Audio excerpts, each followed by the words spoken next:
Hey everyone, and welcome. Today we're diving into something that's all around us, but most of the time, completely invisible. We're talking about translation, the unseen bridge that lets ideas, stories, and entire cultures travel across the globe. I mean, really think about it for a second. That amazing novel you just read from Japan, or that binge-worthy series from Spain, or even the user manual for your new coffee maker. How did it get from its original language into your head? Perfectly understandable. Well, that's the magic we're going to unpack today. So, here's how we're going to do it. First, we'll cover the absolute basics. What even is translation? Then we'll see that it's way more than just words. We'll clear up the difference between translators and interpreters, then look at how translation shows up on your screen every day. After that, we'll get into the rise of the machines, and finally, we'll zoom out to see the huge role translation plays as a cultural bridge. All right, let's jump right in. Okay, Section 1. What exactly are we talking about when we say translation? You know, it's something humans have been doing pretty much since we started having different languages. But, and this is the interesting part, the idea of actually studying it as a science, that's way more recent than you'd think. And this quote right here, it just nails that idea perfectly. For thousands of years, translation was just a craft, an art form that people just did. It wasn't until the last century or so that scholars started to really dig in and ask, okay, but how does this work? What are the theories behind it? And that's when it became a whole academic field. So here's a core concept you got to get. The word translation actually means two different things. It's the process, right? The action of figuring out the meaning and carefully rebuilding it in a new language. But it's also the product, the finished thing, like the book you hold in your hands or the subtitles you read on the screen. It's both the journey and the destination. All right, now we're going to expand our definition a little bit, because translation isn't just about going from, say, French to English. It's a much, much bigger idea, and I guarantee you're doing some form of it every single day. The linguist Roman Jakobson laid it out beautifully with these three types. First, you've got intralingual translation. That's just rewording something in the same language. You know, when you explain a complicated idea in simpler terms to a friend, that's translation. Then there's interlingual. That's the classic one we all think of, going from one language to another. And finally, my favorite, intersemiotic translation. This is where you take something from one system and put it into a totally different one. Think about turning a book into a movie or a poem into a song. You're translating the idea across different forms of media. How cool is that? Okay, time to clear up one of the biggest mix-ups in the entire field.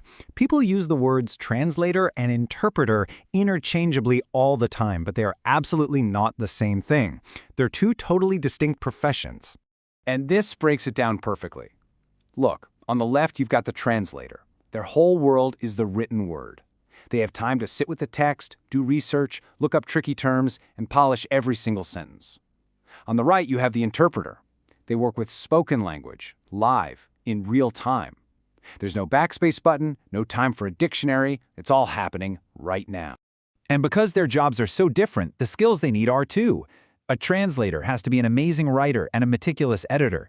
They often become deep experts in one specific subject. An interpreter, though, they need a lightning-fast brain, a rock-solid short-term memory, and the mental stamina to handle intense pressure. They are truly different beasts. All right, let's bring all this theory right into your living room. Because anytime you watch a movie, a TV show, or a video from another country, you're experiencing a whole specialized world called audiovisual translation. AVT is all about making media work for a new audience. And it's a huge puzzle, because it's not just about the words people are saying, it's about everything. The timing, the cultural jokes, the text you see on screen. It's about translating the entire experience. You can basically split AVT into two big categories. On one side, you have revoicing, which changes the audio. That includes stuff like dubbing, where they replace the original voices, or the kind of voiceovers you hear in a documentary. On the other side is timed text, which is all visual. That's your classic subtitles, but it also includes things like captions for the deaf and hard of hearing. And now, we bring in the robots. The dream of a machine that could instantly translate anything is almost as old as computers themselves. But let me tell you, the road to get here has been super bumpy.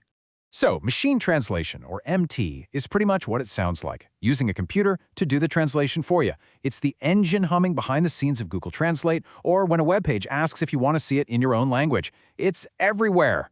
But man, what a roller coaster ride it's been. Back in the 50s, there were these early demos that got everyone super excited. But then, in 1966, this thing called the Alpac Report came out. It basically said MT was a total failure. It was slow, inaccurate, and a waste of money. That report was a bombshell. It pretty much killed all the funding and research for years, leading to a long AI winter for translation. Things didn't really pick up again until the 80s with some clunky commercial systems. And then, everything changed. The internet happened, giving us massive amounts of data, and the AI revolution took over, creating the powerful learning systems we use today. Okay, so as we start to land this plan, let's pull back from all the tech and the techniques. When you get right down to it, why does all of this matter so much? What is the real point of translation? This quote really gets to the soul of it. The best translation doesn't just ask, what do these words mean? It asks, what is this text supposed to do? Think about it.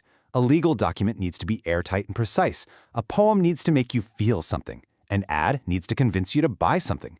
The purpose, the function, changes everything.